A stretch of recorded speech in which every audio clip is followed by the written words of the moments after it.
예도입니다. 새소리가 존재의 숲의 공기에 율동을 주는데요. 엘랑비타를 느끼게 하는 공기.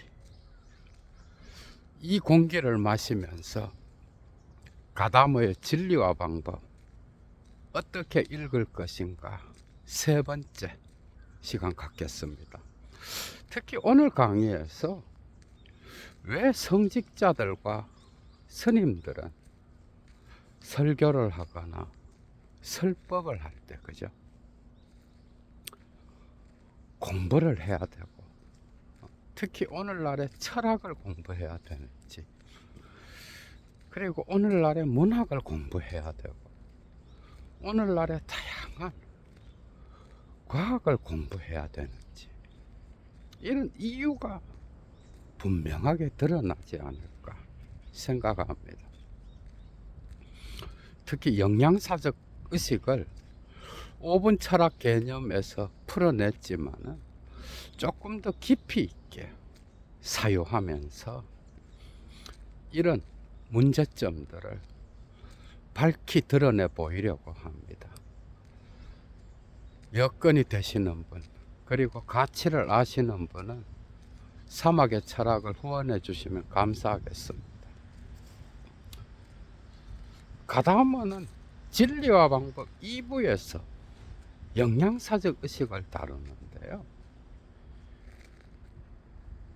비얼쿵스 게슈이틀리셰스 베부스트 자인 이렇게 나갔는데, 이것은 베부스트 자인은 여기서 의식이 아니라 존재다. 특히 독일어에서 베부스트 뒤에 자인이 붙잖아, 그죠? 이 빠로를 갖고 정말 오늘 하루 종일 이야기를 해도 끝이 안 날 정도인데요. 왜 의식이 아니고 존재일까? 이것은 니체로까지 소급될 수 있는데, 하이데거의 존재 개념을 정태적으로 보지 않고 사건으로 본 철학자는 알랭 바디우입니다. 그죠? 바디우가 그래도 제대로 하이데거를 보지 않았을까 생각하는데요.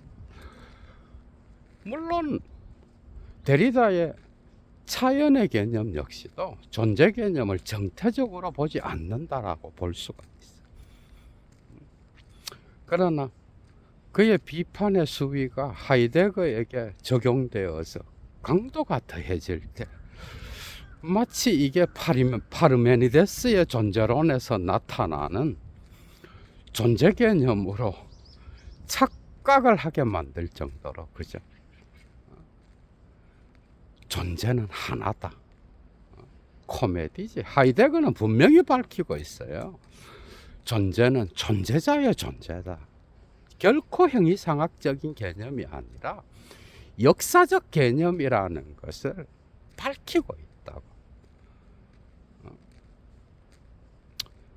그래서 오늘 이 부분을 한번 철학적으로 깊이 왔다 갔다 하면서 드러내려고 합니다. 왜 오늘날 성직자들과 스님들은 공부를 해야 되는가? 경전과 성서가, 그죠? 오늘날의 인간이 읽을 때 나타나는 해석학적 상황, 이것만 갖고도 공부를 해야 되는 게 나타나. 이 거리를 이어주는 게, 그죠? 스님들과 성직자들이죠, 그죠? 그 전통 안에서. 그래서 오늘날의 상황, 그리고 그것이 구전으로 전해져서 쓰여졌던 텍스트, 만남이 일어날 때 사건이 발생하죠, 그죠? 그래서 영양사적 의식은 결코 의식이 아니라 존재인 거예요. 이 존재는 계속해서 변화하며, 그죠? 생성해 가는 거예요. 이 점에서 바디우는 뭐 다른 하이데거 해석자들보다 탁월했다라고 볼 수가 있어요. 물론 칸토의 집합론을 갖고 와서 다양하게 설명하고 일자가 아니라 다자다. 그리고 존재는 무한한 가능성으로 열려 있다. 그리고 그 관계성 안에서 서로 충돌한다. 이 가능성에 충실하지 않는 자는 진리 사건을 경험할 수 없다. 존재는 계속해서 사건을 통하여, 그죠? 변화하고 생성하는 거야, 그죠? 가다머는 이 생성, 삶, 그리고 움직이는 우리네 삶의 엘랑비탈, 이것을 말하려고 하는 거예요. 그리고 전승과 오늘날 해석자의 시간거리는 어떻게 좁혀질 수 있어? 해석을 통하여 좁혀질 수 있는 거예요. 하이데거가 가르쳐줬던 가장 강력한 현존재의 거기에는, 그죠? 이게 현사실성의 개념이잖아. 어느 누구도 자기의 상황을 벗어날 수가 없어. 상황 밖으로 나가서 상황을 객관적으로 볼 수 없어요. 이거는 정말 혁명이야, 그죠? 여기에 존재론을 덧입히면서 진행해 나가는데, 이 존재론까지는 못 나가고 여기에 대한 통찰을 준 건 역시 니체야. 여러분 봐봐.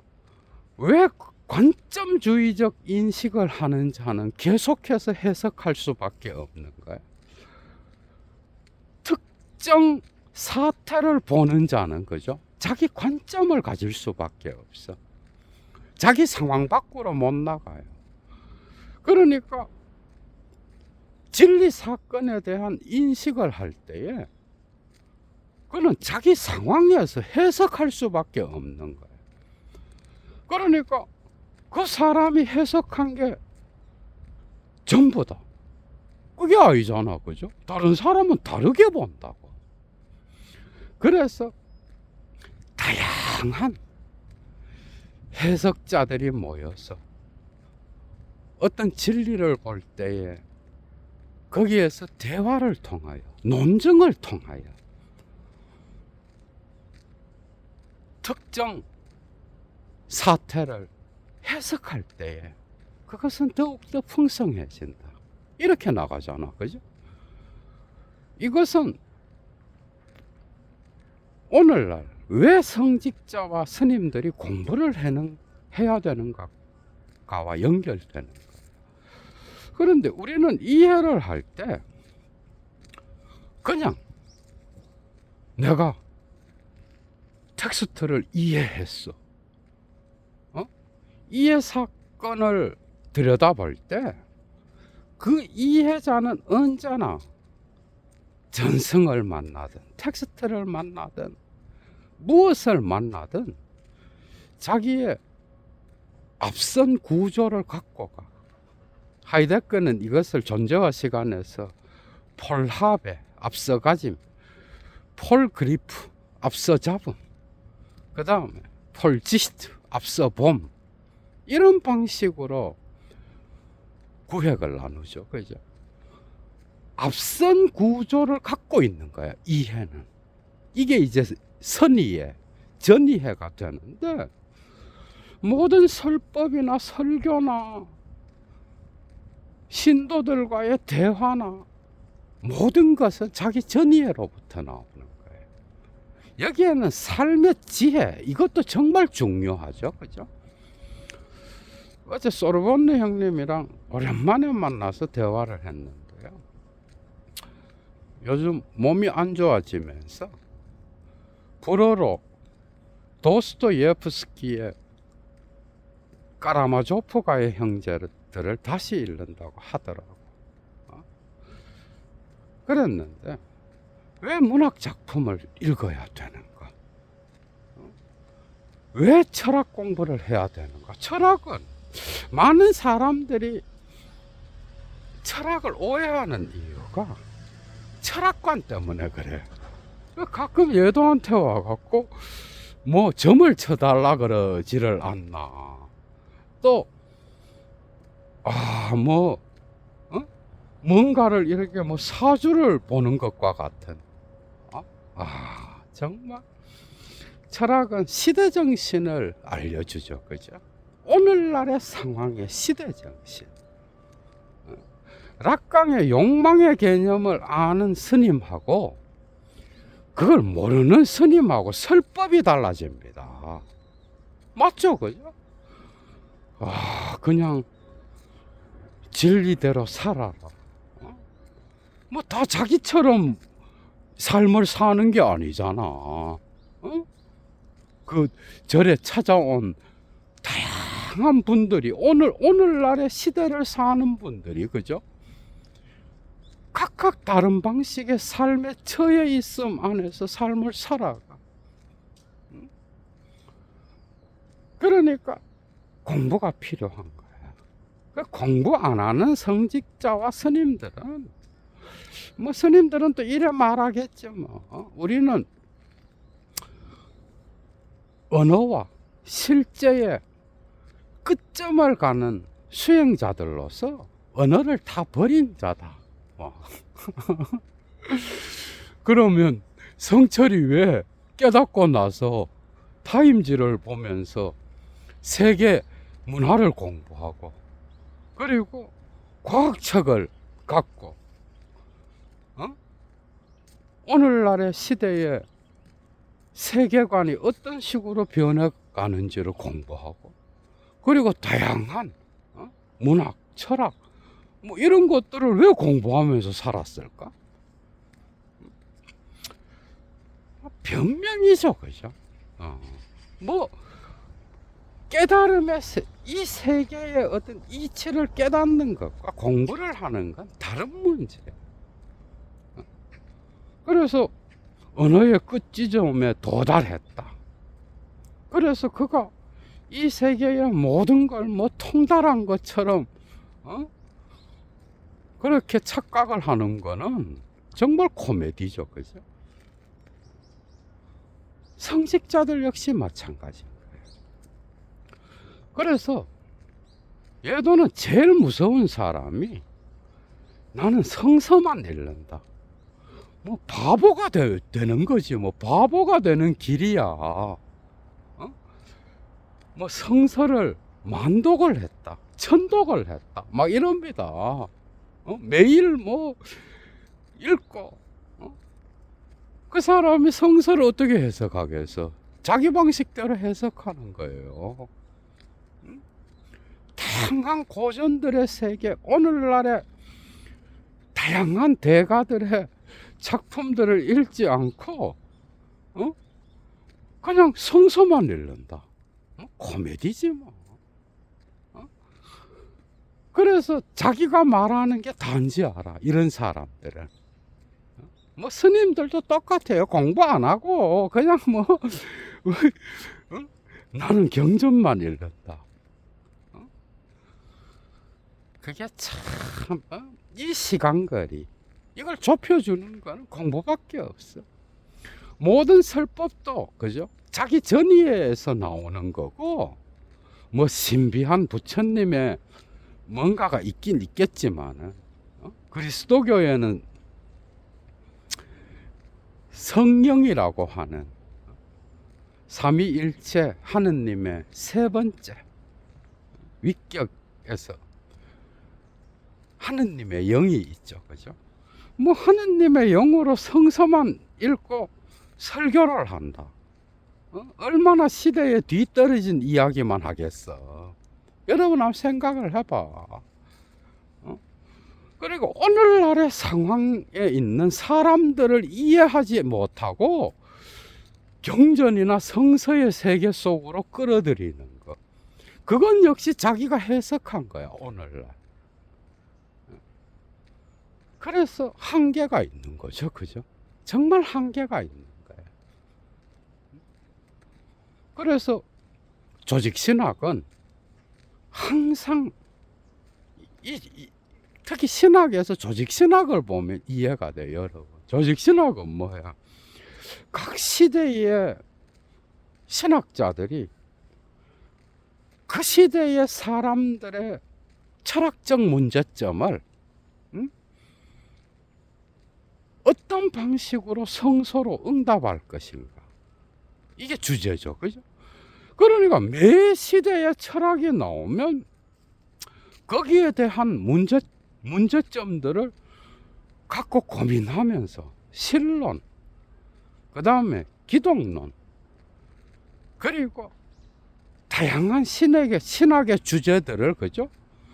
심지어 뜯어 고치기까지 해. 그래서 몰트만이 그러잖아.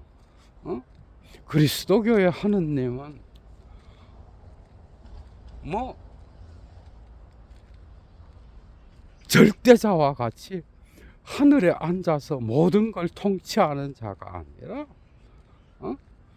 고통에 공감할 수 있는 그런 하느님.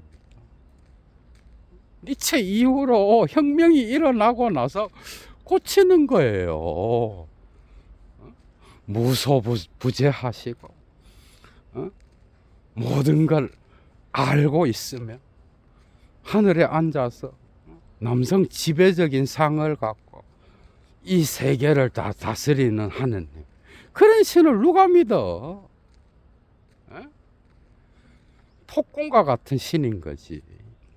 그런 신을 오늘날, 그런 신개념이 오늘날 통용되겠어요, 예를 들면.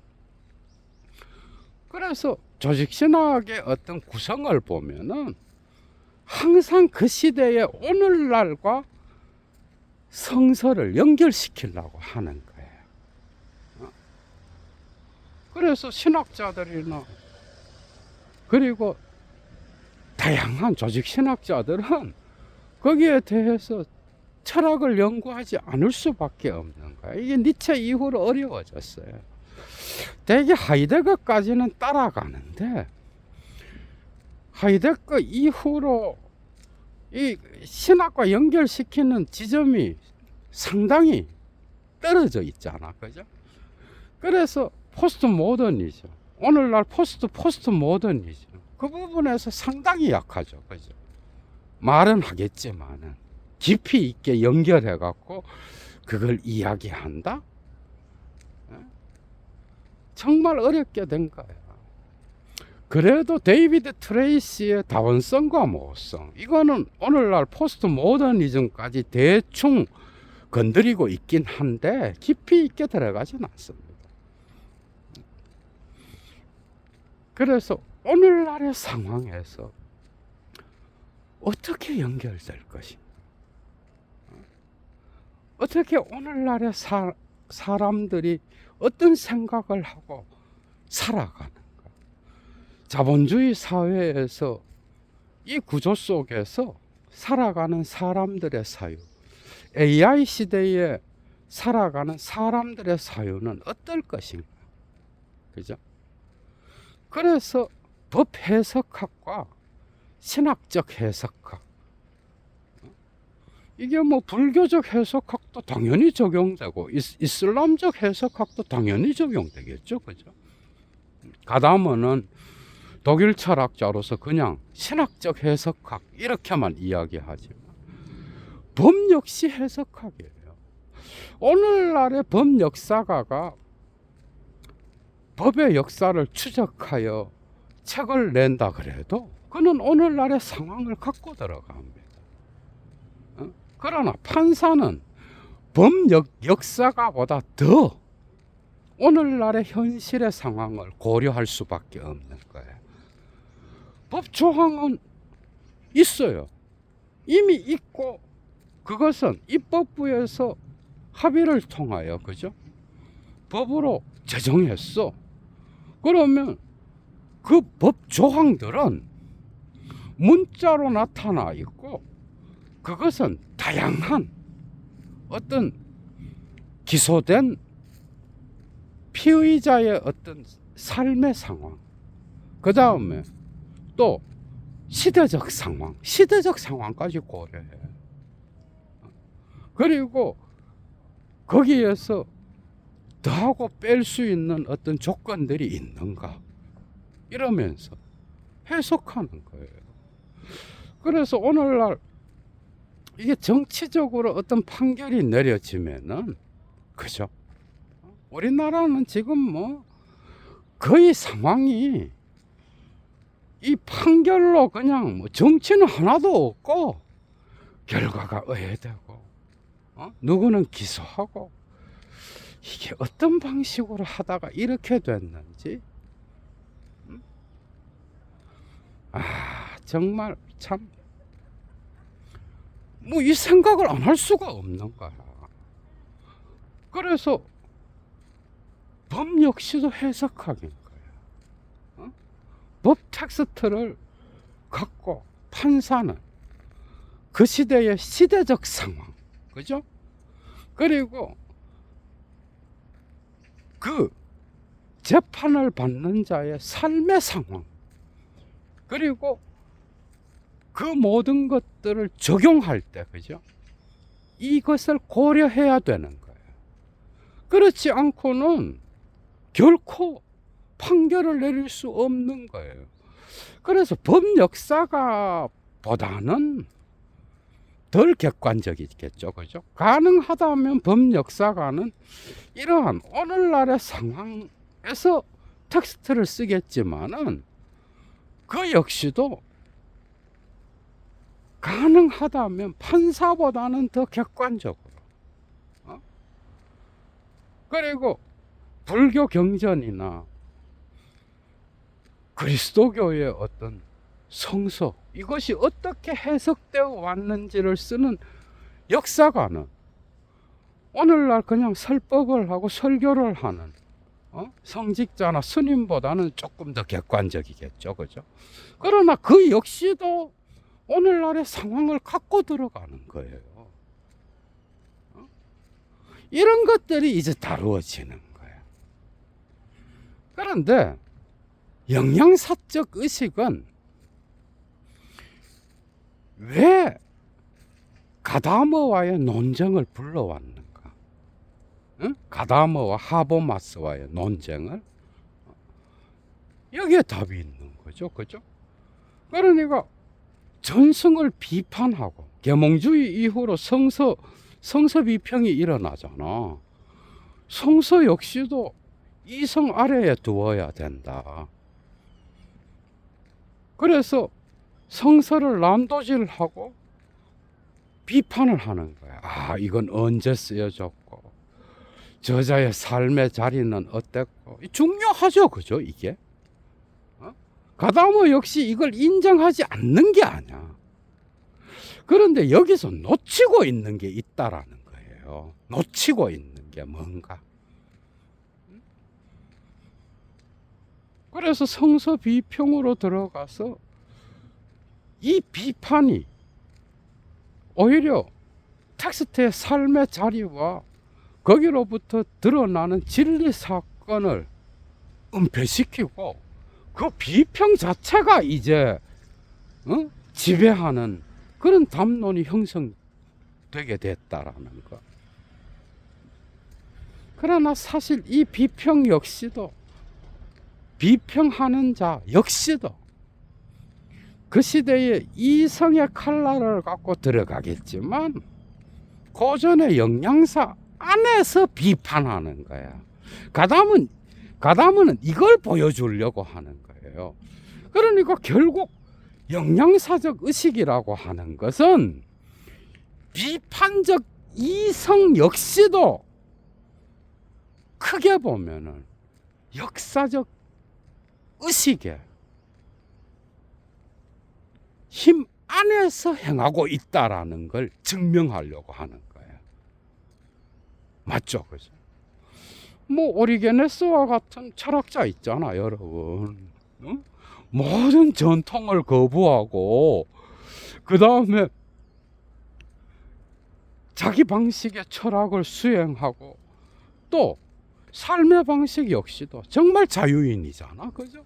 그러나 그 역시도 소크라테스의 제자로서 또 다른 방식의 소크라테스의 전통 안에 있었다라는 거야. 니체 역시도 그래요. 이건 니체를 보면 이해할 수가 있어. 비판하면서 그 안에서 새로운 어떤 철학적 담론이 형성되지만은 크게 보면은 거대한 역사의 물결 안에서 그 안에서 비판을 수행하고 있는 거야. 그러니까 영양사적 의식은 고전적인 것과 전승의 힘이 비판과 어떤 관계를 맺는지. 그런데 이 비판은 그 영양사 안에서 행해지기 때문에 해결이 중요해지는 거야. 자기 관점. 이성이 보편 이성이라고 착각하게 만들었잖아, 계몽주의가. 그런데 사실은 그건 역시 하버마스와 가다모의 논쟁을 봐도 우리는 이해할 수 있어. 그러니까 이데올로기 비판. 이거 그럼 네가 말하는 영양사적 의식만 강조하게 되면은 전통이 왜곡시킬 때, 진리를 왜곡시킬 때 그때 비판을 할 수 없느냐, 이제 이래 되는 거야. 이런 주제들은 이제 리케르까지 가는 거예요. 이렇게 연결되는 거라고. 뭐 당연히 가다모는 그걸 인정했죠, 그죠? 거기에 대한 응답에서 그 비판이 필요 없다는 게 아니라 그 비판 자체, 이데올로기 비판을 할 때 하버마스가 프로이트의 원초 장면을 갖고 오고 마르크스나 특히 네가 말하는 대로 영양사를 이야기하면 수천 년 동안 인류 역사에서 억압받았던 여성의 역사를 너는 어떻게 생각하느냐, 이제 이래 되는 거야. 왜? 되게 종교적 고전이나 또는 뭐 고대 철학부터, 그죠? 뭐 여성이 주제가 돼서 그 여성을 언어적으로나 문화적으로 그리고 삶의 정치 경제적인 상황에서 여성의 입장을 대변하는 철학이 있었나? 그러니까 뭐 당연히 여성들은 남성들의 어떤 그 지배적 상황 아래에 놓여 있었잖아, 그죠? 이래 딱 나가니까 이게 이제 그러면 그러니까 하버마스는 뭐예요? 이 비판이 당연히 중요하다. 그리고 영양사적 의식을 강조하게 되면은 비판의 힘은 약해진다. 이래 되는 거야. 그런데 여러분들 한번 계속 봐봐. 이것은 푸코가, 그죠? 말과 사물에서 파도가 한번 치면 지워지는 모래사장에 그려진 인간의 얼굴과 같은 거예요. 이 논쟁을 계속하게 되면은 뭐가 일어나? 가다모의 강조점은 비판 이론이 강해져서 지금까지 고전 텍스트라든지 종교 텍스트들이 이거 여기에는 뭐 문학, 철학 뭐 다 들어가죠, 그죠? 가르쳐줬던 그 진리 담론이 비판 이후에 다 사라지느냐? 여기에 대한 문제점도 있는 거야. 맞잖아, 그죠? 뭐 니체가 뭐 신이 죽었다 그래서 그리스도교가 없어졌나? 다른 방식으로 해석하는 거죠. 그리고 그것은 그리스도교 예도가 신은 죽었다 1강, 2강에서 말한 것처럼 그건 플라톤의 신인 거고 초월자로서, 그죠? 이 세계를 지배하는 그런 신이죠, 그죠? 그러니까 신개념 자체도 다시 물어야 되는 거야. 그래서 다양한 방식의 어떤 담론들이 비판을 통해서 분명히 수정돼야 되지만은, 그러나 크게 보면은 뭐 인간의 얼굴을 지우는 파도가 없어지겠어요, 여러분. 크게 생각해봐. 그러니까 결국 이건 역시도 나중에 전통으로 수렴돼 버려요. 여러분 봐봐. 바디우가 88년도에 존재와 사건을 쓰고 나서 철학을 위한 성명서, 이런 작품을 내거든. 마니페스트 뿌훌라 필로조피라고 하는, 이게 1, 2권이 있어. 2권은 뒤에 나오고, 여기에서 자기의 반철학의 개념, 렁띠 필로조피의 개념을 이야기합니다. 이게 이제 바디우의 세미나에도 중요한데요. 반철학이라고 하는 개념. 각 시대에는 특정 철학자의 진리 담론을 해체하는 다른 철학자가 있는 거야. 예를 들면은 파르메니데스의 존재론에 대해서는 헤라클레이토스가 있고, 플라톤에 대해서는 소피스트들이 있고, 데카르트에 대해서는 파스칼이 있고, 이런 방식으로. 재미있죠, 그죠? 이 반철학. 그래서 세미나에서는 반철학자를 4명으로 나누어서, 여기에 사도 바울도 들어가, 여러분. 바디우는 정말 독특한 철학자야. 바디우를 잘 알면 지제까지 갑니다. 그러니까 각 시대마다 나타나는 그 반철학자의 철학만이, 그 비판만이, 그죠? 중요한 게 아니야. 철학적으로 쫙 철학사를 봐도 거기에는 이제 영양사가 작용하는 거야. 그러니까 비판을 통하여 끊임없이 철학의 역사는 수정되면서 또다시 전통으로 수렴되는 거야.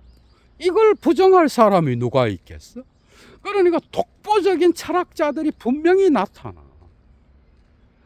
그래서 바디우가 세미나에서 첫 번째 반철학자로서 니체를 다루고 있어요. 그 다음이 비트겐슈타인, 그 다음이 락강인 거예요. 그리고 그 다음이 사도 바울이에요. 그런데 뭐 이게 순서의 의미가 있는 건 아니겠지만, 프랑스 혁명과 같이, 그죠? 그런 혁명적 사건이 존재하잖아. 그러나 그렇다라고 해도 그 이전의 역사의 다양한 전승들이 사라졌어. 프랑스 혁명이 들어오면서 많은 부분들이 재해석되어야 됐지만은, 그러나 사라진 건 아니라고. 또다시 새로운 혁명적 주체의 전통으로 수렴되는 거예요. 마르크스 이후로 계속 해석되잖아. 오늘날 진짜 마르크스주의자는 바디우와 지적이 아닐까, 실천적 담론까지 나가니까. 이들에게 있어서 들레즈는 누구냐? 뭐 독특한 개념을 쓰는데요. 그 불량배 사냥꾼이라 그러나? 그런 개념을 쓴다고. 왜? 자본주의에서 나타나는 그 부정성의 문제점들을 덮어버린다고 생각하는 거예요. 그래서 독특한 방식의 비판을 수행하는 게 이들인 거예요. 당연히 들레즈는 자본주의의 문제점들을 드러냈죠, 오히려, 그죠? 그러나 이들이 볼 때는 마르크스 전통과 더불어서 나타난 그 이후에, 프랑스 혁명 이후의 어떤 그 정신들을 체계적으로 수렴하여서 오늘날 저항하는 어떤 의식을 제대로 표현하지 못했다라고 보는 거예요. 어? 이런 방식으로 나갑니다. 그러니까 비판은 역사에 도도히 흐르는 거죠. 그 흐름 속으로 수렴되는 거예요.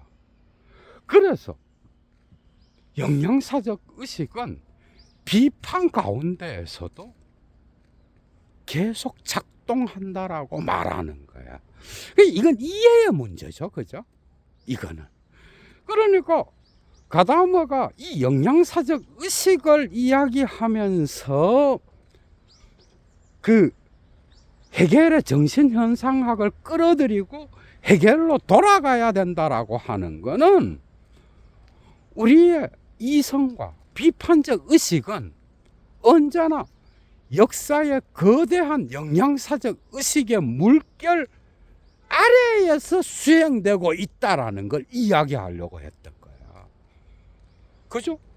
뭐 니체가 그리스도교와 플라톤을 깠어. 니체가 예를 들어서. 그래서 그 이후로는 저 세계를 말한다든지 뭐 천당을 말하고 뭐 정토의 세계를 말하고 그런 거다. 니체가 그러잖아. 이런 거 이래 뭐 신의 나라가 있다 그러면 그건 우리 마음에 있는 거지. 그게 뭐 어디 시공간 어디에 있다라는 거야. 이래 되는 거야. 이런 건 혁명이죠. 그죠? 그러니까 플라톤이 나누어 놓았던 그 이데아의 세계와 지금 이 시뮬라크레의 세계, 감각의 세계가 니체 이후로는 이 지평선이 지워져 버렸잖아. 그러니까 다양한 고전들의 해석에서 그 주제들까지 바뀌게 되겠죠. 그죠? 이건 혁명인 거야. 이건 바디우의 사건과 같은 거야. 왜? 전체 존재론을 바꿀 수 있는 그런 사건인 거야. 역사적 사건. 그러나 그렇다 그래서 플라톤이 소크라테스를 끌어들이면서 말하는 다양한 지혜의 담론까지 다 없어진 거야. 그러면 이런 거에서 문제가 있는 거라고. 응? 그래서 이 철학은 그죠? 정말 다양한 사유를 요구하는 거야. 예를 들어서 누가 나타나서 저건 다 헛소리야 이렇게 말했다라고 해서 그 고전적인 것이 사라지냐고.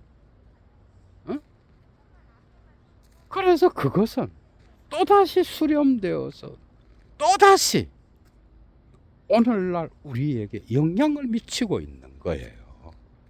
맞잖아? 그러니까 현대인들이 되게 자기가 똑똑하다고 생각해. 좋은 대학교 나오고 또 일단 대학교가 어디야?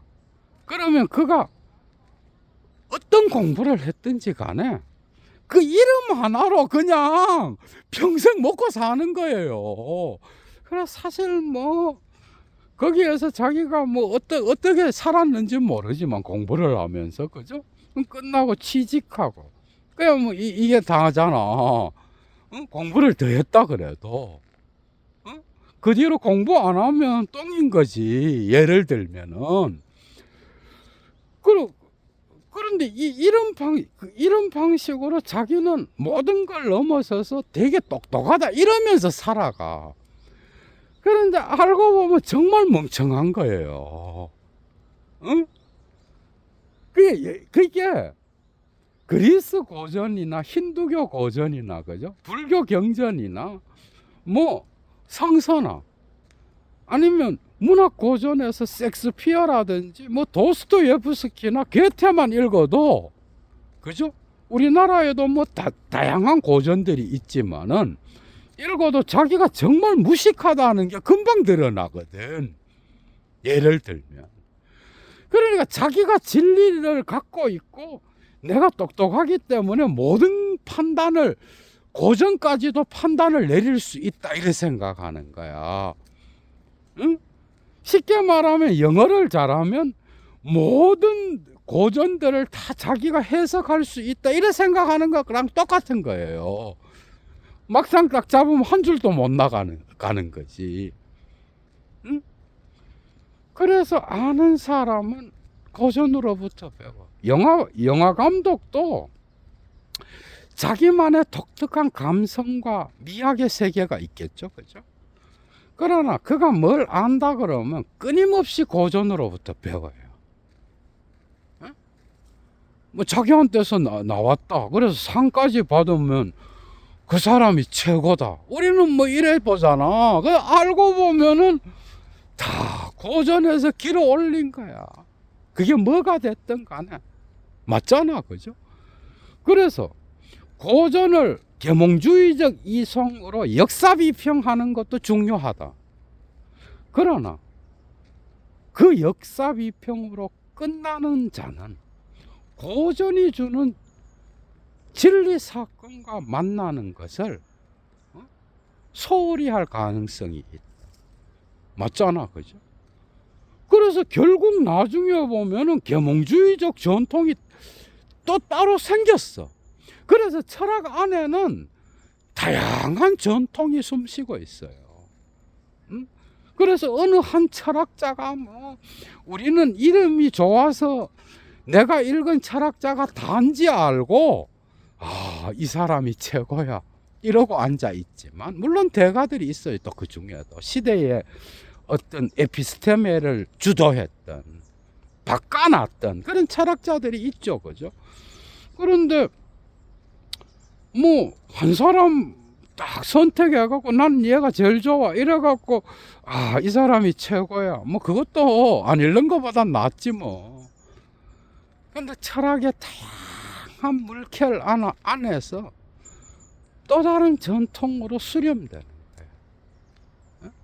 거예요. 오늘날의 철학의 대가들, 그죠? 이게 뭐 지적이 됐든 바디우가 됐든 랑시에르가 됐든 또 다른 포스트 모더니즘 담론의 철학자들이든 이게 있잖아.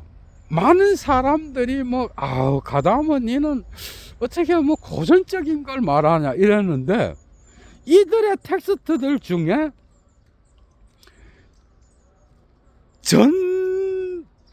전승으로부터, 그게 철학 전승이든 문학 전승이든 종교 텍스트의 전승이든 상관없이, 예술 작품의 전승이든 뭐 상관없이 그 전승으로부터 영향받은 거를 빼봐 뭐가 남는지 다 자기 방식대로 현대의 관점에서 해석하는 거예요. 전부 다가. 뭐 바디우한테서 하이데거를 빼고 칸토만 갖고 있다고 생각을 해봐. 존재와 사건에서. 그럼 뭐가 남아? 사실은 그 집합론 갖고 뭐 그 존재론을 다시 설명하는 것 같지만은 거기 이미 하이데거가 가르쳐준 사유가 다 들어가 있어요. 거기에서 또 다른 해석이 또 있지만은 그 수학적 세계에서 갖고 오는 그런 해석이 섞여 있지만 많은 부분이 다 고전으로부터, 뭐 헤겔로부터 칸트로부터 그리고 뭐 다양한 고전 텍스트로부터 하이데거로부터 그걸 다시 재해석하는 거야. 맞죠, 그죠? 그러니까 가다모를 뭐 이렇게 뭐 말하지만은 자기들도 그래. 철학은 비판을 먹고 사는 거지만은, 그러나 그 비판은 그 이전에 영양사적 의식이 없었다. 그러면 그 비판은 수행되지 않아요. 그러니까 네 철학이 뭐야? 이건 철학에서 성립되지 않아요. 그러니까 그 질문에 답하면 나는 사기꾼이다 이런 말하는 거야. 그러니까 해석하면서 자기 철학을 이야기하는 거야. 전부 다가. 그래서 영양사적 하버마스랑 뭐 크게 다른 이야기를 하지 않아, 크게 보면은. 그래서 전통이 왜곡시킬 때 비판하지, 당연히. 비판이 없이 전승이 연결이 됐겠어? 심지어 경제체제도 그죠? 시대마다 문제점이 있을 때 비판했기 때문에 오늘날까지 온 거예요. 그러니까 가다모의 영양사적 의식은 비판 이전에 이미 영양사가 무의식적으로든 의식적으로든 작동하고 있다라는 걸 가르쳐 주는 거야. 응? 그래서 되게 이런 거지 뭐. 해결을 넘어섰다라고 말은 딱 했는데 뒤돌아서서 다시 읽어보면 넘어선 게 아니야. 바디우적으로 보면은 해결은 그죠? 여러분 생각해봐. 해결의 반철학자는 게르케고르였다. 이래 말할 수 있죠, 그죠? 그리고 또 막스였다. 또 다른 관점에서 말할 수 있죠. 심지어는 후기 쉘링이었다. 해결의 반철학자는. 이것도 맞죠? 이건 더 내려간 거야. 뭔가 철학을 아는 사람이 이래 보겠죠, 그죠? 그런데 뒤집어서 보면 해겔의 반철학자는 해겔 자신이었어요. 지적 역시도 바디우를 재해석하면서 철학 성명서를 재해석하면서 이런 방식으로 해석하는데 뭐 이런 해석은 지적만이 아니야, 여러분. 그죠? 그러니까 특정 전통 안에서 비판을 수행하는 거라고. 그래서 많은 사람들이 새 것이 나오면 특히 현대 자본주의 동물들이 이래 생각해. 새로운 것이 나오면 옛 것은 뭐 다 지나갔고 다 썩은 거다. 세련된 거. 그러니까 그 세련된 게 정말 가볍고 무게감이 없는 거야. 그리고 시간을 견뎌내지 못하는 그런 세련됨을 추구하면서 자기가 뭐 인류 역사에서 최고로 고급스러운 삶을 사는 것 같지만은 뜯어놓고 보면 그죠? 뭐 고전 텍스트에 지혜의 장에 한 장의 삶도 되지 않는 그런 존재론적 가벼움을 갖고 세련됐다라고 말하고 있는 거예요. 응? 아름다움에도 깊이가 있어요. 예도가 이미 예도가 만들어낸 강의 제목이죠, 그죠? 쉬운 말 같지만은 깊이가 수준이 있다고. 고전도 수준이 있고. 그러니까 모든 것이 자기 전이로부터 나온다 그러면 그거 뭐 공부도 안 하고 뭐 아무것도 안 하는데 뭐가 나와? 똑똑한 인간이 어디 있어, 여러분? IQ로 뭐 내가 이 모든 것을 다 했다. 정말. 그러니까 소크라테스가 그러잖아. 너 자신을 알아. 해석학은 이런 겸손함을 가르쳐 주는 거야. 응? 너 자신을 알아. 네 자신이 모른다 하는 것을 아는 게 철학함의 자세인 거야. 이걸 오늘날의 고대 철학자들부터 서양 철학에서 오늘날의 지적까지 적용되는 거예요. 지적의 책에서 그죠? 고전의 담론을 그 이전의 철학자들의 담론을 빼봐 뭐가 남는지. 뭐가 남는지를 한번 봐봐. 뭐 락강을 어떻게 보면 락강의 시대, 그죠? 락강을 보지 않고는 도저히 이제는 철학하기가 어려워졌다라고 말하지만은 락강의 세계 안에 온통 전승으로 그죠? 다양한 문학, 예술, 철학의 전통, 그 다음에 프로이트의 전승들이 숨쉬고 있어, 여러분. 맞잖아. 그러니까 하나만 알고 둘은 모르는 거야. 비판 안 하면 큰일 나지, 당연히. 철학은 비판에 의해서 새로운 에피스테메의 세계가 열리는데, 그러나 그건 역시도 거대한 역사의 물결 안에서, 그죠? 영양사적 의식으로 수렴돼 버리는 거야. 모든 비판하는 자. 그래서 데리다보고 그러잖아. 네가 계속해서 해체하면서 뭔가 혼자 춤을 치고 앉아 있지만은 네 해체의 순간 안에서도 영양사적 호흡이 없다면 너는 해체를 멈추게 될 거다. 가다머와 데리다의 논쟁에서 나타나는 가다머의 어떤 뭐라 그러나 암시적 지적이겠죠, 그죠? 뭐 당연한 거지. 그걸 갖고 해석하는 거예요. 자라투스트라가 뭐 새로 만들어졌다. 오케이, 맞죠, 그죠? 거기는 정말 인간의 무의식을 볼 수 있는 엄청난 것들이 많이 들어있어요, 여러분. 그리고 심지어 지혜의 담론까지 배울 수 있는 게 많아. 그런데 그게 그 이전에 니체가 성서도 모르고, 그 다음에 뭐 우파니샤드라든지 동양 전통도 모르고 그리스의 전통 이런 걸 전혀 몰랐다. 그 심지어 영향을 받았다니까. 읽어보면은 그 여자가 1차 자료 강의할 때 이 부분은 어디서 왔다, 이 부분은 약간 이런 냄새가 난다 하면서 계속 풀어주잖아, 그죠? 했다.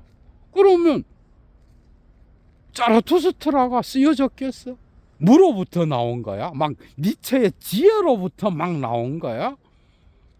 야, 정말 여러분, 모든 글쓰기를 수행하는 자는 중성이 돼야 됩니다. 문학의 공간에서 그 유명한 거죠. 여러분들 생각해봐. 이 블랑쇼의 말은 뭐예요? 자기 머리에서 자기가 창조했다라고 하고 뭐 판권을 이야기하고 막 이러잖아. 그런데 사실은 자기 것보다는 밖에서 배웠다든지 그게 전이해로 수렴돼 갖고 자기가 소화한 것과 같은 그런 거예요. 그래서 뭔가를 이렇게 통찰을 얻어서 소설가가 소설을 쓰고 그 다음에 뭐 시인이 시를 쓴다 그럴 때 그건 그의 글이지만은 중성이 되어서 전통 안으로 무의식적으로 들어가서 또 길어 올리는 거예요, 여러분. 잘 생각해봐. 그러니까 뭐 이미 다양한 문학 텍스트의 전통들이 존재하잖아, 그죠? 거기에서 또 지혜를 얻고 길 가다가 어떤 영감이나 착상이 딱 떠오르면 그때 요걸 요렇게 해야 되겠다. 근데 나중에 보면은 그게 뭐 자기 머리에 대가리에서 나온 거야. 천만의 말씀. 중성적이 된다는 건 자기 머리에서 나왔다라는 게 아니야. 자기 주체에서부터 글쓰기가 수행된다는 게 아니에요, 여러분. 넓게 보면 문학이라는 거대한 전승의 파도 안에서 자기는 한 점과 같이 춤추는 거예요. 너 자신을 알라. 정말 겸손해지죠, 그죠? 그러니까 오늘날의 담론을 모르고 어떻게 설교를 해? 어떻게 오늘날의 담론을 모르고 설법을 하냐고. 부처님의 말씀과 어떻게 연결시켜? 현대를 모르는데 어떻게 고전을 알 수가 있어, 여러분? 오늘날의 지평에서 문제가 되는 다양한 것들을 전혀 관심을 가지지 않으면서 뭐 2500년 전으로 돌아가서 붓다의 어떤 뭐 그 깨달음을 전하는 거야.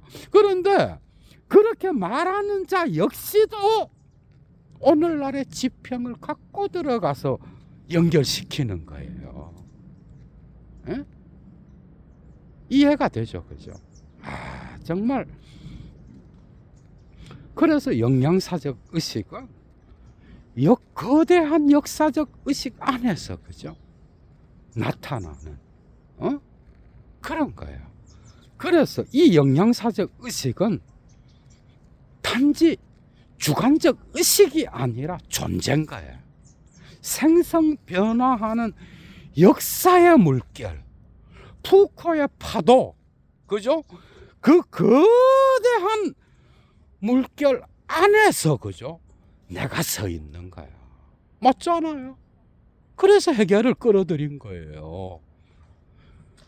그러니까 비판을 수행하든 아니면 또 뭐 해체를 수행하든 그 모든 것은 그 물결 안에서 춤추고 있다라고 하는 거. 그래서 그 유명한 말을 하잖아. 이성은 도도한 역사의 물결 안에서 하나의 점과 같은 거다. 여러분, 우주의 거대한, 그죠? 응? 이 무한한 공간 안에서 각 개인은 뭐야? 한 점도 안 되는 거야. 그죠? 그 안에서 언제나 이미 있어 왔던 것으로부터, 그죠? 비판하고 있다라고 하는 거야. 그래서 존재인 거야. 끊임없이 생성 변화하는 이 존재. 여기에 사건이 들어가서 변화를 촉발하는 존재인 거야. 어떤 사건? 고정과의 만남을 통하여 일어나는 그러한 사건. 끊임없이 생성 변화하는 존재. 거기에서 나타나는 진리는 이미 나의 인식의 머리에서 나오는 것이 아니라 이미 나의 삶이 되었다라고 하는 것. 그죠? 그래서 지평융합은 뭐야? 고전의 지평과 나의 지평의 융합은 의식이 아니라 존재라고 하는 것은 어떤 주관적 지식이 아니라 삶의 지혜라고 하는 것. 그것은 바로 나의 삶이라고 하는 것. 그래서 고전으로부터 배운다라는 건 더 높은, 그죠? 맞잖아. 배워서 나의 삶의 지평이 커지는 거예요. 더 높은 의식으로 고양되어 간다라는 거. 그러나 이게 끝지점이 있어서 진보해 간다 이렇게 말할 수는 없겠죠. 그죠? 응?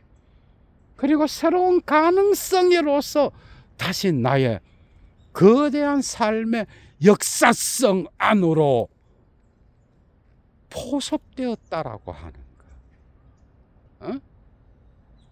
그래서 가다머는 영양사적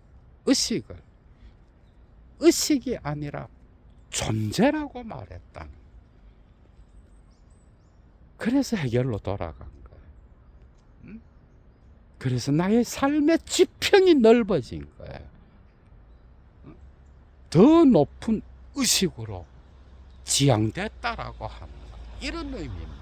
맞잖아, 그죠? 여러분들이 고전을 만나기 전이랑 뭐 혼자 그냥 뭐 내가 단지 알고 사는 거랑 수준이 다르잖아요. 깊이가 다르잖아. 지평이 다르고. 이 점에서 해결에게 호소했다는 거. 정말 많이 들어오죠, 오늘도. 그죠? 얘도 물러갑니다. 추스.